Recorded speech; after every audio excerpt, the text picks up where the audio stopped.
Pada bagian ini, kita akan menjelaskan sejarah singkat tentang JavaScript-nya. Jadi pada tahun 1995, Brendan Eich, seorang programmer dari perusahaan Namescape, mengembangkan sebuah bahasa pemrograman skrip yang namanya Mocha. Namescape pada saat itu merupakan sebuah perusahaan software ternama yang memiliki web browser namanya Namescape Navigator. Bahasa skrip Mocha itu ditujukan untuk client side dan juga server side. Tentu dalam perkembangan selanjutnya, nama Mocha diubah menjadi LabScript untuk versi client side-nya dan Liveware untuk versi server side-nya. Pada saat bahasa program tersebut ingin dipublish, Namescape mengadakan kerjasama dengan Sun Microsystems untuk mengembangkan LabScript. Tentu di sana Namescape merubah nama LabScript menjadi JavaScript dengan tujuan agar JavaScript populer seperti bahasa Java yang saat itu sedang booming di kalangan programmer. Tentu perusahaan bernama Namescape adalah pencipta pertama JavaScript yang digunakan untuk melakukan manipulasi HTML atau DOM di browser.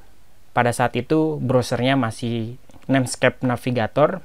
Karena kesuksesan Namescape mengembangkan bahasa JavaScript, maka Microsoft pun tak mau ketinggalan. Mereka menciptakan bahasa serupa bernama JScript. Nah, perbedaan inilah yang menyebabkan hasil yang berbeda ketika kita menjalankan website di browser. Untuk mengatasi hal tersebut, dibuatlah EMAScript yang merupakan standar dari client side, sehingga JavaScript dan JScript disepakati sebagai implementasi dari EMAScript. Namun karena JavaScript adalah bahasa yang paling pertama dibuat, maka orang-orang lebih mengistilahkan EMAScript dengan sebutan JavaScript. EMAScript sendiri sebenarnya dilahirkan dari JavaScript asli, sehingga secara fitur tidak ada perbedaan antara JavaScript dan EMAScript. Sedangkan untuk versi JScript sendiri ada sedikit perbedaan, namun masih tetap mendukung fitur-fitur yang ada di versi standar EMAScript-nya. JavaScript yang kita kenal saat ini EMAScript versi 5. EMAScript sendiri saat ini sudah sampai versi 6, namun belum support untuk semua browser. Sehingga untuk menggunakan ES6 harus kita compile atau kita rubah dulu menjadi ES5 dengan tools yang namanya Babel.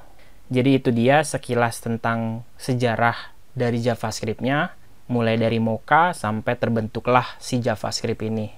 Tentu sampai saat ini JavaScript sangat luar biasa, karena dengan belajar JavaScript kita bisa membuat berbagai platform, baik itu web, desktop, ataupun mobile. Jadi itu aja, terima kasih.